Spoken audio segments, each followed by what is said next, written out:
Welcome to my world. I'm your host, Kevin Rutherford. It is Friday, June 2nd. We are here live. This first hour is a true free-for-all today. No hosts, no co-hosts, there's a host here.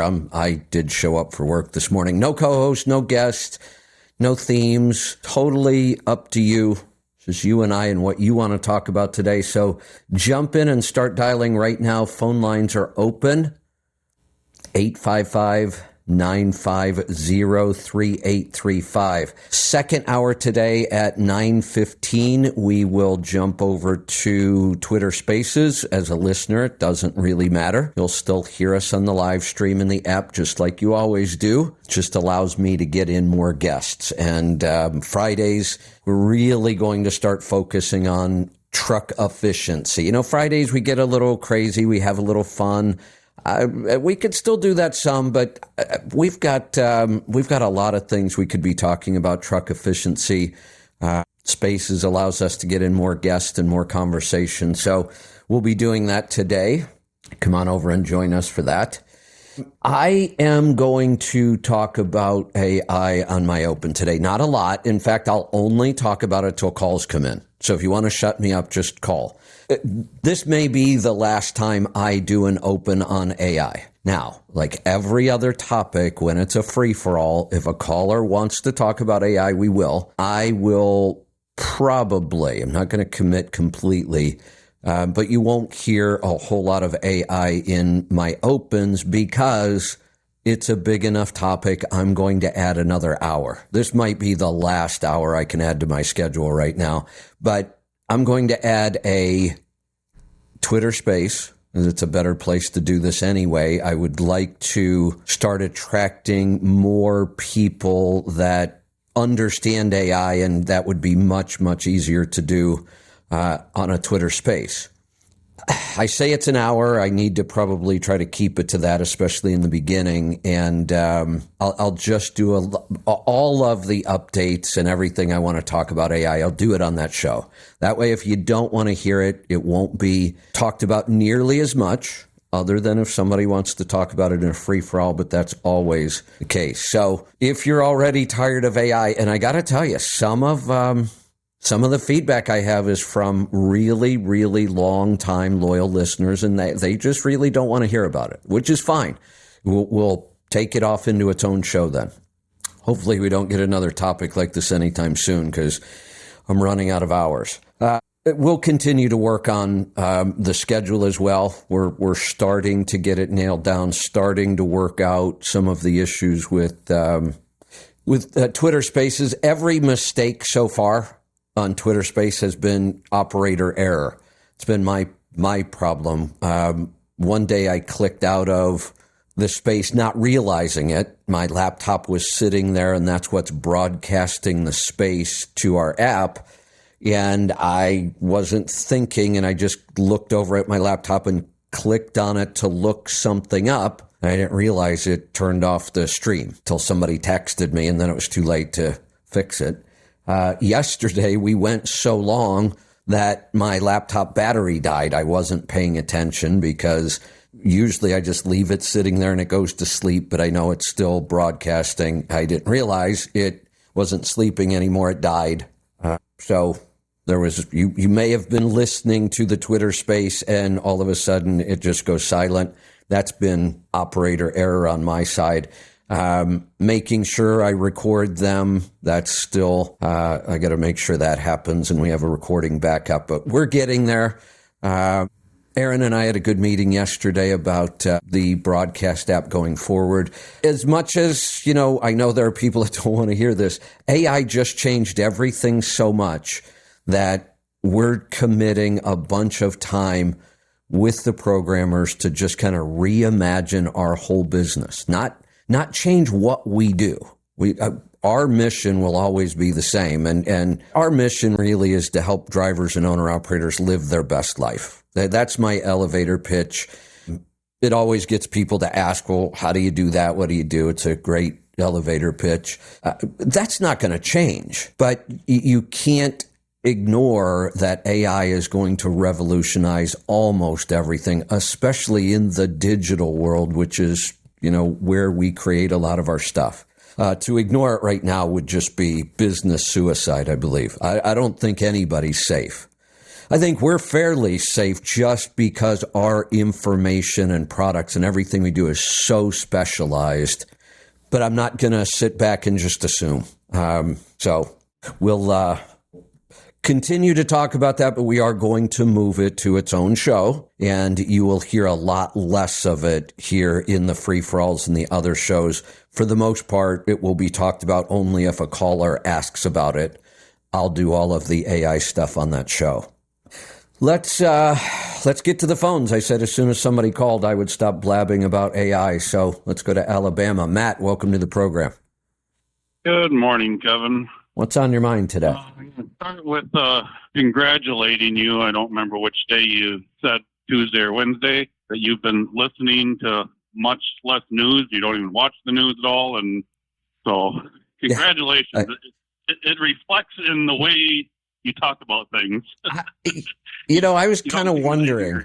Yeah, I was kind of wondering if anybody noticed, because I can see a difference in my optimism. I'm not, constantly talking about bad news at the open. And, I'm not going to stick my head in the sand and not know what's going on. But it is pretty easy these days to do a quick review once a week and not get too far behind on things. So I'm happier. I feel like I'm more productive. I feel like I'm bringing more value to the tribe. My mindset was I have to stay up on this, because if somebody asks me a question about a current event, I better know what's going on. I don't care about that much. If somebody asks me about a current event, I'll just say, hell, I don't know. I didn't even see it. I know what I was going to talk. Since I opened with AI, I posted this morning. Lisa was having trouble sleeping last night, and at some point she must have turned on the news on her iPad. And then when I woke up this morning, I could kind of barely hear it in the background. And I was like almost 5, and I was trying to decide if I should get up or not. And the story I heard was, and this is real, the Air Force is already trying to downplay it, but they were running a simulation with an AI-powered drone, and it got down to the point where the drone operator had to either tell the drone to make the strike or not. And when it told the drone not to make the strike, in the simulation, the drone turned on the operator and killed him. There are a lot of movies made about this. I know. And, we expected this, but I did not expect it this fast. Yeah, that's the big worry everybody has about this technology is it could kill us. Decision outside of its programming. That I believe it's been so many years that the Terminator movies. And the original reason was, the robots were programmed so that they could never do harm to human, or something about protecting the human race. Right. So the computer ended up deciding the best way to protect the human race was to eliminate them, or the majority of them, or however it was. That our overpopulation was the biggest threat to humans, and started eliminating them. Well, and now we find out that may be totally wrong, that it's the opposite. Our biggest problem is not overpopulation, it's underpopulation. No. And if we think... if we think about that, now I'm going back to the book, The End of the World is Just the Beginning, where he claims all of our problems are going to happen because we're not producing enough babies in the world. And then the countries like China will really be in trouble, or the U.S., because our birth rate is way low.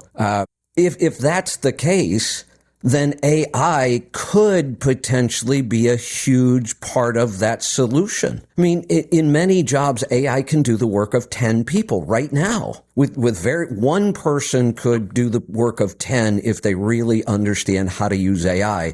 And we're so early into this. This feels to me like it's 1986 and I'm on a bulletin board with my computer And that's the beginning of social media. And look at what social media has done. This is way bigger than that, but that's where I feel like we are right now. Yeah, you should use 1984 as a better year. Yeah, well, there you go. Because well, and also that's the year the Macintosh came out. So yeah, and 1984. Yeah, and right. Yeah. Oh man. Well, it is. It just took us 50 years or 40 years or 40, I guess. Yeah. So look, there's a lot of hype everywhere. I'm, kind of over the top on it right now because it is so overwhelming. Hopefully we'll get through the hype, we'll settle down, and we'll just start trying to figure out what's going to happen. But the downsides are worrisome. There's just no doubt about it. Nope. So the main reason for my call is I congratulated you about not watching the news, so now I got to talk about a hot news topic and political topic. All right. We talk about a lot in the trucking industry, and even yesterday you mentioned on the Twitter feed one of the topics of the 85. We need to start changing our terminology. We're no longer talking about AB5, which stands for Assembly Bill 5, which is a California Assembly Bill. The big issue today is what's called the PRO Act, which is in the federal government. And Mike Rowe had another guest on last week that talked about the PRO Act, because this is, every industry. This isn't anything to do with trucking in general. Trucking got hit probably one of the hardest if this goes national.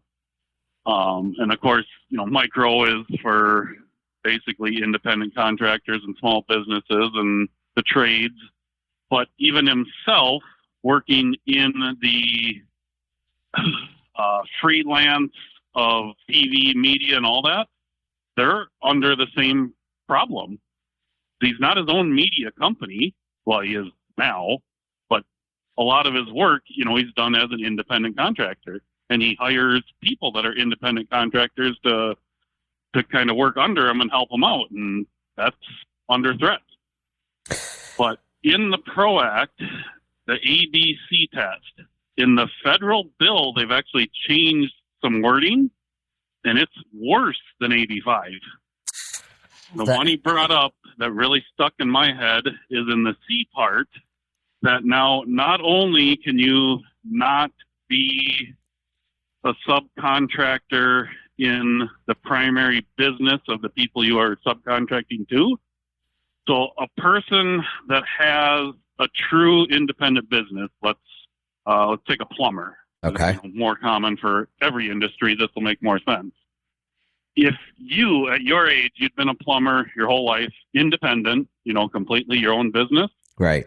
And now at your age, you want to work part-time, guess what? That's illegal. What? As an employee? Part C is as a independent business. What? I couldn't operate my business unless it was full-time?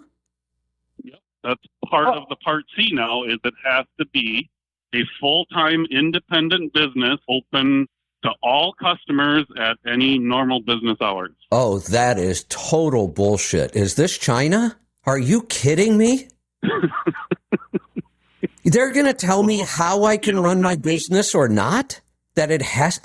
Unbelievable. That is awful. Absolutely awful. And how... What is the reasoning behind this? Why would we not want really experienced people running part-time businesses into their retirement? Yeah. And those are the people that... Wait a minute. Wait a minute. So here, we talk about this all the time. Let's not use plumbers. Let's use you, a carrier with their own authority. We thought having your own authority would get you away from this whole thing. But what if you decided you wanted to run? What? Unbelievable. Yeah, or whenever. I might run 14 days straight, then I might take 3 months off. Who cares? It's my damn schedule. I'll run this business whenever and however oh, man, that would makes me crazy. Well, and I'm assuming this is probably an easy one to fight. Okay. Yeah, but we shouldn't have to. If you have a website, it's open 24/7, but you turn down work. It's just the stupidity of government officials thinking they should be running our businesses. Exactly. This is, oh man. Yeah, we've got to fight this stuff. So I mentioned yesterday, and I can't say any names yet, but somebody I really respect, the person I'm talking about, and this will be a negative for a lot of people when I say this. I was really hoping that this would have happened. I don't think it would have changed much. The person I'm talking about has been involved in like trucking associations over time, been involved with many of them. At one point, he was one of two people who was being looked at for president of the ATA. Again, I know for a lot of drivers and owner-operators, anything to do with the ATA is all bad. That's not necessarily true. The ATA is a professional association that serves its members. Its members are big trucking companies. We may not like that, yep, but that's no different than us having associations. It's the same thing. And our associations are not going to go lobby for bills that big carriers would like. That's not the point. But that doesn't make them evil. And I think this person would have been a great addition because they do have a different mindset. They've worked down at, the smaller level a lot. And I'm excited that they've got this group going. I believe we'll probably have another call today because he just finished up something yesterday. He may be even in the Pacific Northwest in a week or two. So this may move a little faster. I explained what happened to that other group yesterday. That was kind of weird that it wasn't really a group. It's kind of a carrier with a lobbying effort. This group is really, doing what they can. And honestly, what they're saying right now, there's not a lot to do. They are going to be developing ambassadors, which will be owner-operators, and they will train the owner-operators to speak. It's a lot like the road team program. When I was on the Florida road team, we would go through speaker training, and then we would just be available when they wanted to book us at an event. And the whole point there is we would go to events outside of the trucking industry and talk about the trucking industry in a positive way. So it's kind of that same model. Right now, they say they're training the owner-operators. They don't have a lot for them to go do yet, but they've raised some money. And all of the money right now goes to paying the owner-operators $800 a day any day they're off the road for speaking or events, which I thought was pretty cool. It's not a bad deal at all. That's the biggest challenge. Yeah, right. It is. It's hard to take an owner-operator off the road and say, hey, you're going to be 3 days, some travel and then speaking. And they're also trying to keep any events as local as possible so there isn't a lot of travel. And that's, that's just the early grassroots start to try to fight this because it's not going away. It seems to be getting worse. Yeah. And this is why I avoid a lot of political stuff. I don't completely avoid it, but I don't seek it out in the news because it just pisses me off too. And most of it, I just can't wrap my head around a why. I can't either. I get it. We're always going to have political arguments and different things, but like this last, this part C of the full-time business, I don't see how that has anything to do with anything. Exactly. Other than control. The whole reason for the PRO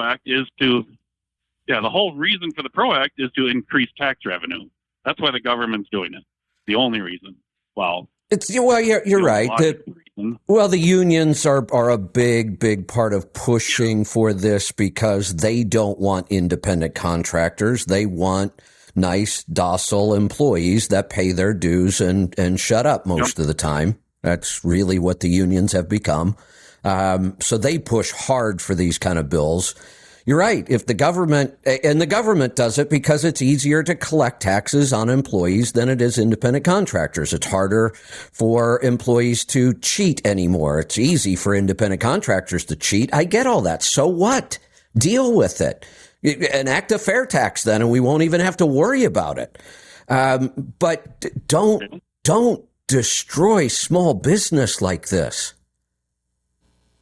Yeah. We're going to end up with nothing but giant corporations that manage and control everything if this kind of stuff goes through. Well, see, and that's the part that always blows my mind. The left, they push stuff saying they're out there to support the small guy, and they come up with, good slogans and they make it sound good. But in the reality, all they're doing is destroying the opportunity for small people to even get started. Exactly. And they're making it easier for large corporations and big business. And they're making it easier for large corporations and big business to keep small business out. Yep. It's horrible for our economy. Absolutely horrible. All right, since the economy, they just come out with too big to fail. Yeah, exactly. Right. Totally. The right does that too. I'm totally backwards. Yeah, totally backwards. Since it's a Friday and, we started off with this, let's try something controversial that maybe isn't quite so aggravating. So I was thinking the whole trans thing. How does I read somewhere yesterday that these surgeries, the trans surgeries that, actually physically change these people. There's the bottom surgery and all that. But I saw a statistic somewhere between 1 and 500 of these are done a year. That's it. Now, to me, it sounds like a lot when I first hear it. Can't imagine that many people want to go through this.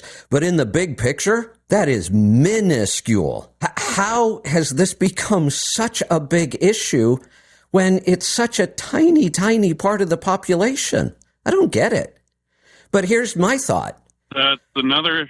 So we went through this whole thing a while back about cultural appropriation. Remember that? We are not supposed to use symbols from other cultures. I always thought that would be like honoring a culture, isn't it? I never understood that. Why imitation is the sincerest form of flattery. If somebody wants to take on dress or behavior or mannerisms of a certain culture, it seems to me like that's honoring that culture. But the left said, no, that's misappropriating the culture. You can't do that. Well, isn't transgender just gender appropriation? That's kind of the way I see it. Seems like that to me. Why is one horrible and the other one is being jammed down our throat? So this came out, ways after the Bud Light ordeal, and the big misunderstanding, or not misunderstanding. Anyway, I'll just go. I know it's hard to talk about this even. LJQB plus whatever you want to talk about community. So when they survey, and they got to come up with numbers somehow. So I don't know how the survey was done. There are only approximately 2 million Americans that support it, that are all, pro, going to do whatever, not necessarily part of it, but at least support it. I could believe that. 0.00004% of the population. Unbelievable. Except I can believe that statistic. What I can't believe is how this has become such a big disruptive issue. That's what I'm getting to. Okay, I get it, and I don't care. I don't either, really. I don't understand their train of thought. I don't understand the movement, but it's, go do whatever you want to do.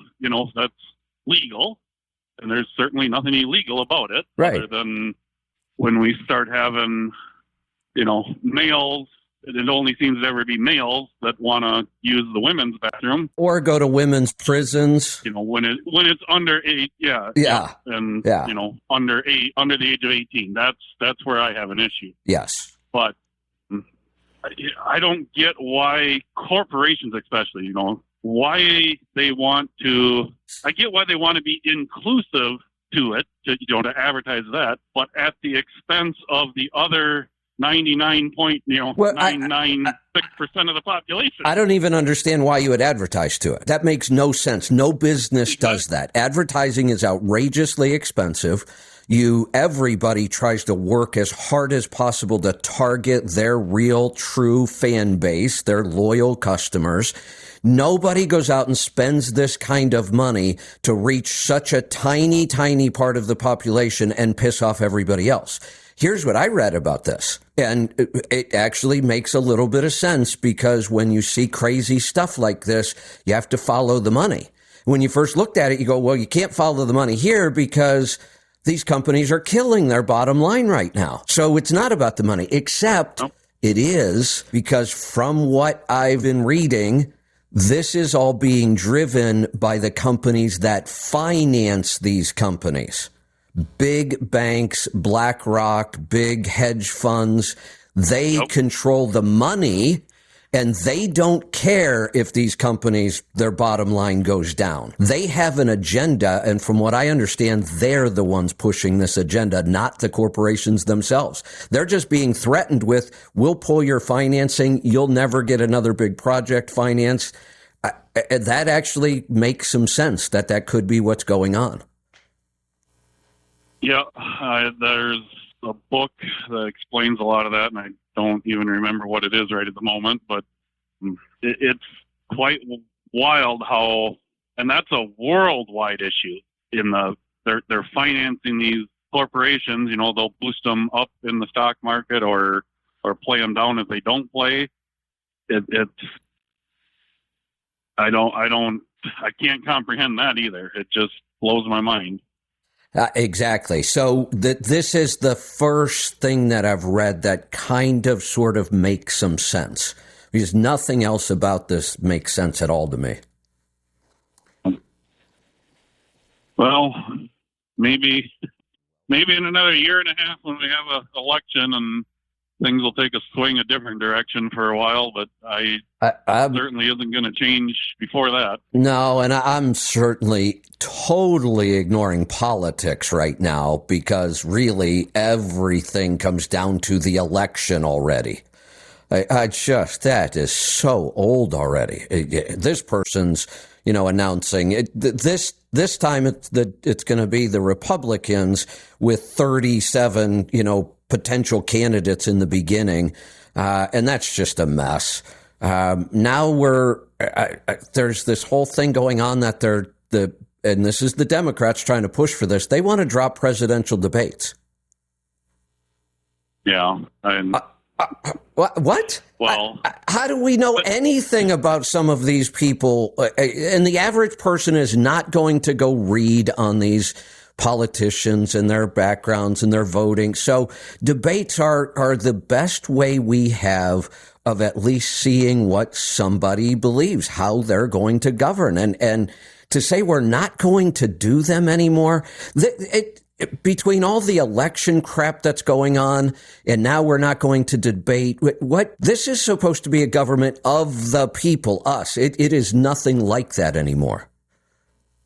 It's a bunch of elites who now are just going to say, oh, hell no, we're not going to debate. We're not going to tell you what we believe in. Just watch our political ads. Yeah, right.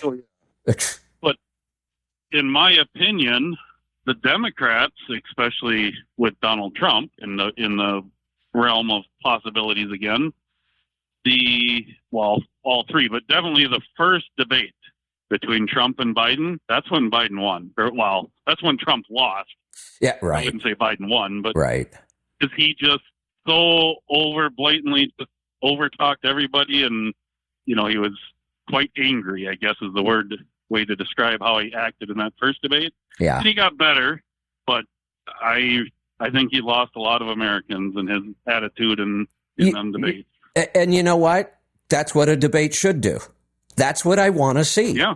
That's exactly what I want to see. That kind of stuff. That's why we should have more debates, not less, especially when we have these huge candidate pools on one side or the other. We should have multiple debates to, 3 or 4 people at a time in like a round robin thing. And yet the government wants to go the other way. Now let's just not do it. They just want to run the government without us, period. Oh, yeah. And that's why every move they make is to try to stack the deck in their favor so they don't have to have, a true debate, Yeah. talking about the Supreme Court and adding another state just to get the senator count up to the Democratic majority. And make DC a state, make Puerto Rico a state. Yeah, pack the Supreme Court. You're right. All of those are designed to make it easier for them to stay in office forever. How's your call list? I could bring up another subject if you want, but if you got calls, I'll let you move along. I do, but we just dropped a couple for some reason. I had 3, but let's move on to another topic, and then I'll get to the next call. And we've got some time. I mean, I got to watch my time today, but jump in and join us. It is a free-for-all. Go ahead. So, financial stuff. Started listening to another podcast. I've seen their YouTube, but didn't realize they're a podcast too. So, as a podcast, I can obviously watch or listen to a lot more of it. The Money Guy. And they're neighbors. They're right there south of Nashville with Dave Ramsey. They've been on the Dave Ramsey show. So it's a lot of the same principles, but they run a wealth management program, the owners that run this. And I think the information they put out for people that are put off by how strict Dave Ramsey is, this would probably be a better fit. Okay. Buying a car. They got a 23-8 rule, which is minimum of 20% down, maximum of a 3-year loan, and a maximum of all of your automobile payments. So if you a household with multiple vehicles, all the payments can be no more than 8% of your take home. Interesting. So, they just put a lot of these, goofy rules in place that kind of keep you in check. Right. So you can't overbuy in a car. I would assume. And then one more on the car. Real quick, do they have a website with like calculators to help you with this stuff, or an app? Probably. I've never See here. Well, here's a place where I told you yesterday, and I asked you to go do it too if you have time. I wanted you to try out the AI powered Mint. The person, and actually I found about 6 more of them already. But the one I talked about yesterday is probably the biggest, the most well put together right now from what I can tell. But this is going to happen fast. Every financial app on the market is going to start using AI to analyze your data. It's a great use of it. So this is one of those places where AI can just look at all the data that gets pulled in automatically, know what your income is, and could just display what your total car payment should be right there. You wouldn't even have to think about it. Yeah. Well, so here's a simpler term. They end up with the same thing.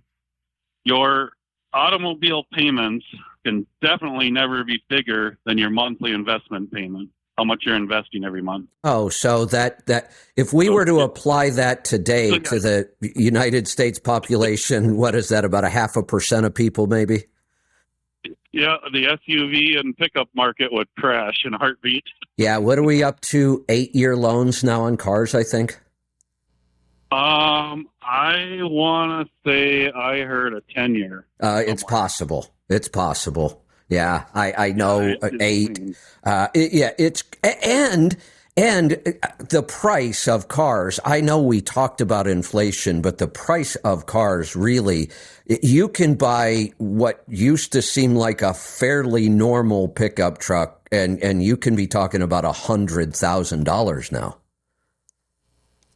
Oh yeah, and they had another basically talking about luxury vehicles, which. To me, the price tag of a pickup truck today is a luxury vehicle. This is, not a commuter vehicle for the normal people out there. I got a text message from Cole. He's the one who actually turned me on to the Money Guy. Oh, yeah. So a little shout out to him. Oh, good. He's a regular listener. Howdy. The luxury vehicle is, if you can't afford it, you shouldn't buy it. If you can't pay cash for it, then that's a probably luxury vehicle could not even fall into this formula. That's probably a good rule of thumb. If you just really want to own a high-end vehicle, you should be able to pay cash for it. Yep. And then it was the same formula on student loans. All of your student loans, by the time you walk out of school and walk into the workforce, the total should be no more than the average first-year salary in that job field. That's a good rule of thumb. I like that one.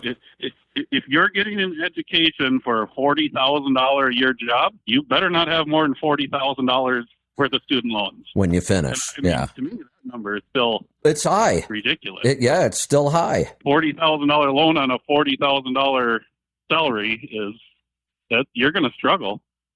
Yes, you are. And then we're going to have political candidates who say this debt's going to crush everybody, so we better pay it off. I made it very, very clear. That might be the one that pushes me right over the edge. I think the majority of Americans made that pretty clear. Yeah, that one is that's a bridge too far for me. That one will just really. Well, 3 years they've been bragging, the Biden administration and his campaign, they've been talking about it for 3 years. They've been talking about longer than that, but very seriously for 3 years. And how far have they gotten? Yeah, well, good. Still talking about it. I know. All right, Matt, I am going to move along. I've got some calls, and I want to make sure I don't run out of time here today. Bob in Kansas, you're up.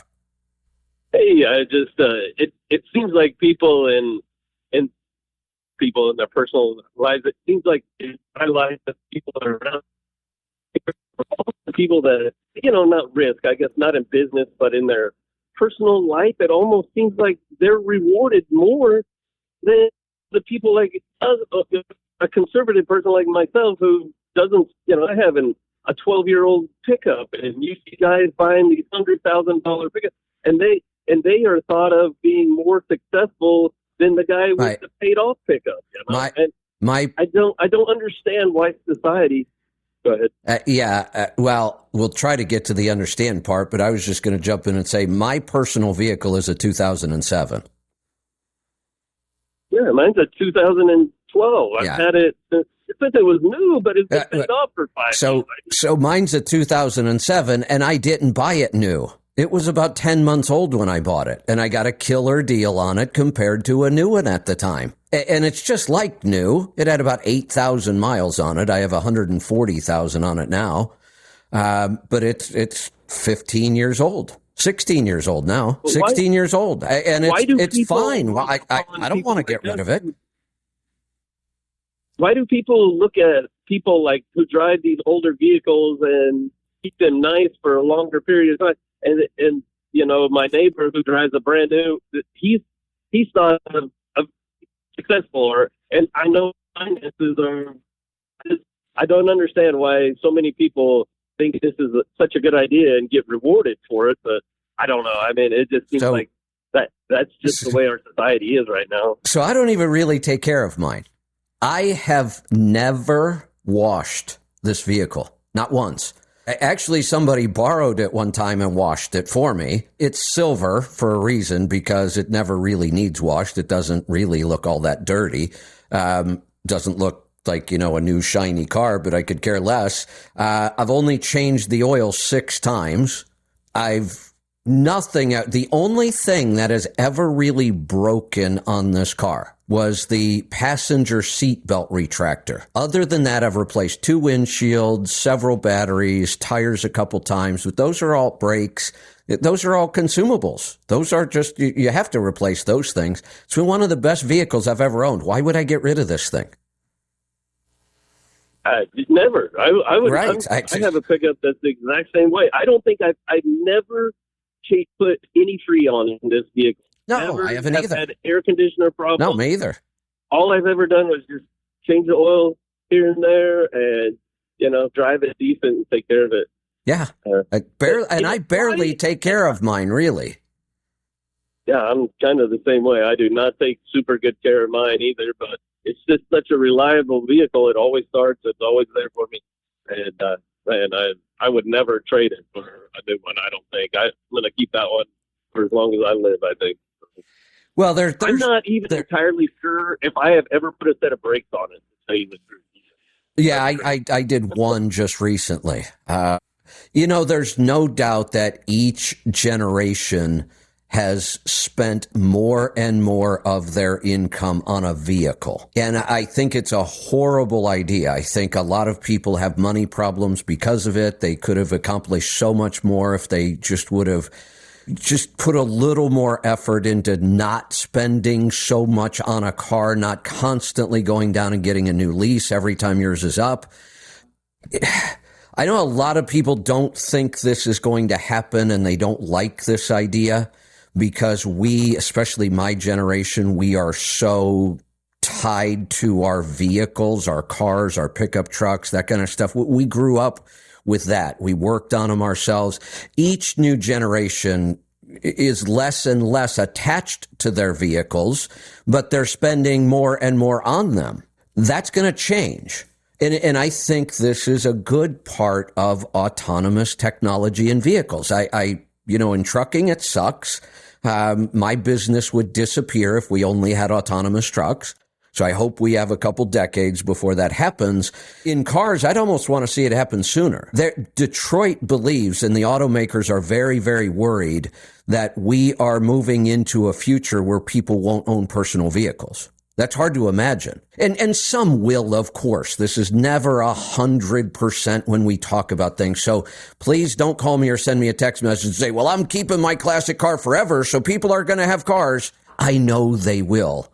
But the majority of vehicle ownership is very likely to disappear, and we will just use kind of like ride-sharing stuff.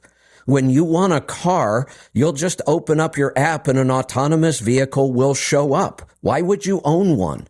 Why do we spend so much money on an item we use for a very short period of time every day? Yeah. Have you ever heard of this concept? I might have the numbers off, but like instead of buying like your high school student a car, like when they're graduating or whatever, you like a $20,000 car, you put that in some, in the stock market or a savings account. They said like by the time they're retirement age, they would have $1 million. Well, let me, yeah, but have you ever heard of that? Of course. And I could calculate this kind of stuff for you all day. I did a big promotion when I first started doing seminars for owner operators, and I called it the $1 million idea. And you know what you had to be able to accomplish to put $1 million in your retirement account by the time you quit as an owner operator? You only had to do one thing. And most people are really shocked at what it is. Improve your fuel economy by 1 mile per gallon and invest all of the savings. And you could generate $1 million before retirement. And I can prove it with the numbers. It's not even a stretch. Oh my gosh. Yeah. And going that's back all to it takes. It seems like our government is trying to drive us into the shadows. Now, wait. Let me go back for a second. When you said that about having $1 million, you kind of said, and I understand why, but I want to clarify this so people aren't confused. You said put it in the stock market or a savings account. Both answers are almost wrong. One answer is absolutely wrong. You're not going to put it in a savings account and end up with $1 million. There's no period in history that could have occurred. I talked about, the late 70s, early 80s when we had 15% CDs. That only lasted a couple years. This $1 million idea I had is a 30-year. You have to improve your fuel mileage by 1 mile per gallon and invest the savings every year for 30 years. And you can come up with $1 million, very close depending on rates of return in the market and fuel price and a bunch of other stuff. But $1 million is easily achievable by that one change. You can't do it by, when you say put it in the stock market, we have to be much more specific than that. You can't go out and buy, Chick-fil-A stock because you love Chick-fil-A sandwiches. My model uses the S&P 500 index fund only. That's the only investment in the stock market. And I can show every 10 to 30 year period would return the kind of returns we need. We can look historically and I can prove it. That's about the S&P 500 index fund is what I always use as the investment to show this. It would never be a savings account. That won't work. There's just not enough return on your money consistently year after year. We've just gone through, a couple of decades of really, really low interest rates on savings accounts. They've been in the basement for a long, long time. They're just now starting to climb out. If you bought a CD? CDs are just climbing up into the 4 or 5% range. So no, that won't do it. And those aren't going to that rate will not be around for 30 years. And that's the problem. We need a way that we know we can get consistent returns for 30 years. The S&P 500 does that. We can prove it. I can go back 80 years and show you it always worked. Okay.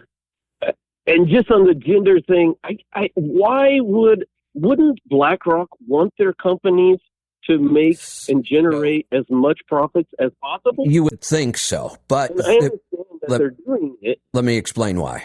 It's not that complicated. Yes, that would seem logical. These hedge funds have become so massive, trillions of dollars, that they don't need more money right now. Their long-term plan is more control. They have plenty of money now. They don't need more. They can generate gobs and gobs of money if they want to. That more money isn't going to get them where they want to be right now. They want control. And once they achieve that control, then their revenue would be unlimited. Why in a free society would companies want this control? I mean, I kind of understand and being more powerful. I just wonder why. I don't know. Why does the government want so much control over it, and companies let's say this differently because it might help us. I still don't understand it. This is companies and governments don't do things. People do.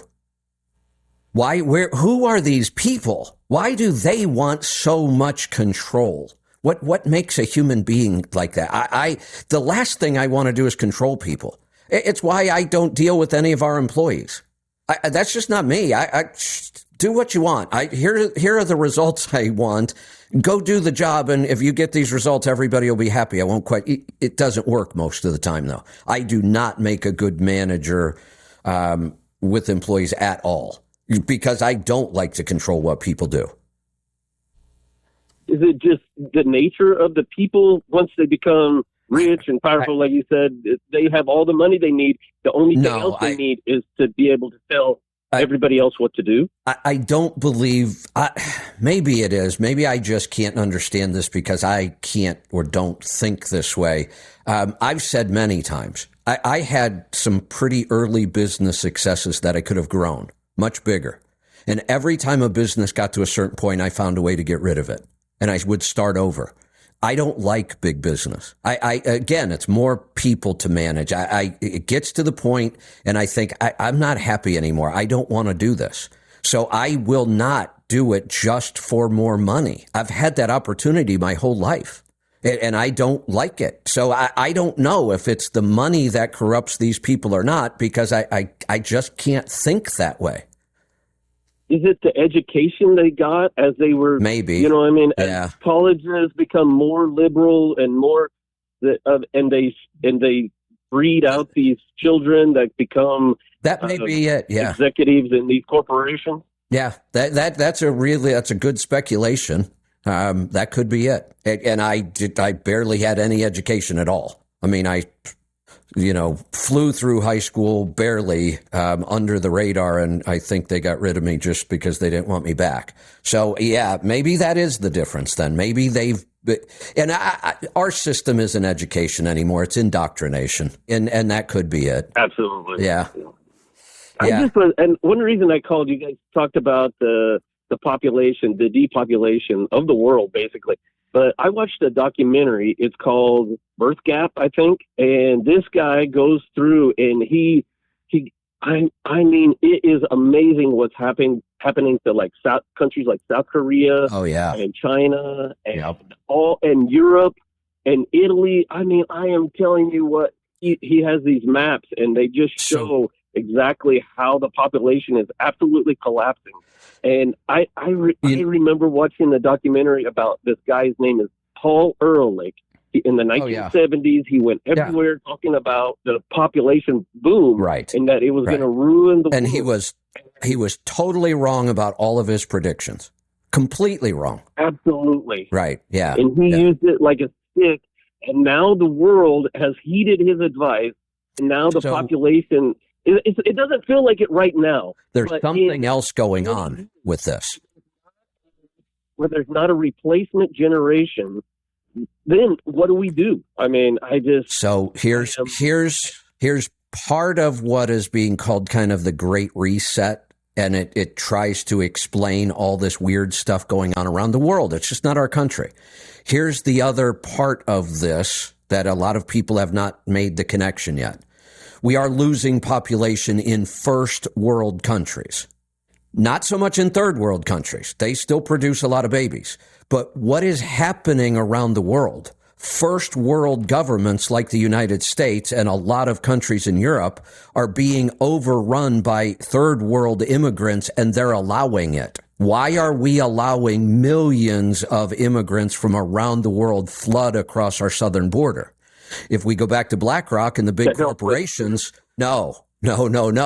Those people will be far easier to control. Oh my gosh. Yeah, that's true. That's it right there. They want to change the population of the first world countries because they will control those countries easily at that point. If we have a bunch of immigrants, they're not going to threaten civil war. They're just going to listen to the government because the government's giving them the stuff they've never had in their life before. If they get jobs or just handouts and medical care and benefits and all this other stuff, they're not going to revolt. That's an improvement in their life. They'll be beholden to these governments. The people who are here now, like us, we'll try to fight back against this kind of stuff. They're just going to make sure we become the minority. And drive us out by saying, telling us don't. Got to grab a final call, and then we got to get on to the next segment of our day here. Paul, howdy. Howdy. I'll keep it short. If everyone follows Matt's advice about buying cars, I'll be out of business. So keep signing up for those 84-month loans. Exactly. See, there's always a loser in these deals, you know? There's always winners and losers. Yeah. I don't like being in the losing category. Exactly. I don't either. And even though I am an immigrant, if there's a civil war, I know what side I'll be on. I won't be standing with the government. Absolutely. And many of our earlier immigrant classes, groups, believe that. It's the most recent wave of immigrants in the last 30 or 40 years that don't really have that same kind of loyalty. Yeah. Terrence talked yesterday about some of the crap you hear on the other channel. Yeah. With regards to health. Well, I was listening to some of that stuff, and your name still comes up frequently over there on that channel. You get mentioned when it comes to health. Is it a good thing usually? Yeah, because some people call in and they say, "Well, I'm doing the keto or the carnivore, and I put salt on everything." Because the other day, oh no, keep away from the salt. That'll put your blood pressure up. Oh my God! Away from the salt. Yeah. And eat more fruit and vegetables and and all that crap. Oh yeah, calories in, calories out, all the usual crap. My God, I can't. But 9 years ago, when we started down this road, I kind of excused everybody else. I get it. I understand why you believe all that crap. I believed it. I promoted a lot of it. But at some point, you gotta, and 9 years ago, I didn't expect the average person to just stumble across keto, carnivore. You should now. It's everywhere. If you are doing health and you haven't explored keto or carnivore, then shame on you. Well, my neighbor, he was sort of eating the standard American diet. And then this is the one that's got the Jersey cows that I go help milk when I'm home. And so he makes kefir and all this stuff. And he says, I do a kefir smoothie every morning for breakfast. And he said, I'm putting fruit and berries and everything. Well, then he went to the doctor, and his A1C, it was elevated. It was in the 6.8 or something, that range there. And she told him he had to cut out the sugar. So he's still doing the kefir, but he's not loading it up with fruit. And he's doing mostly carnivore, and he's lost a bunch of weight. I'll guarantee his A1C number is of course down pretty quick. Yeah. But strange how things work. So it is. All right, we're going to wrap this up today, and we're going to head on over to Twitter Spaces. We should be live here at 9:15 Pacific time. If you're just listening on the app, you don't have to do anything different. Just listen to the live stream again in about 15 minutes, and you'll hear Twitter Spaces. I'll try not to make any operator errors today. I'm probably not going to go real long, but I will tell you I'm looking forward to it. It's trucking technology and efficiency. Joel and Henry are joining me, and also David Counts from Fleet Air Filter. Here's what I plan on doing on the open. I'm going to give a better intro to both Joe and Henry than they did themselves last week, because they didn't really talk much about themselves, and I want people to understand the speakers we're going to bring in on Fridays, Jamie as well. I asked him to talk about himself, and he didn't say much at all. So I'm going to brag on all of them today, so people understand how knowledgeable these people are and how much they can help. And then I'm going to set up a conversation between Joel and David Counts about engine architecture. I think David's going to have a lot of interesting take on this. Not so much from diesel engines, but engine architecture on internal combustion engines is very similar in a lot of ways between diesel and gas. David builds some incredible cars, and I want him to talk about that, and then get this conversation going about engine architecture, and then we'll open it up for questions and more comment from the audience. So that's what we have on tap coming up in 13 minutes. We will see you then. Be safe, be profitable, be fit and healthy. Always do the hard work and master the journey.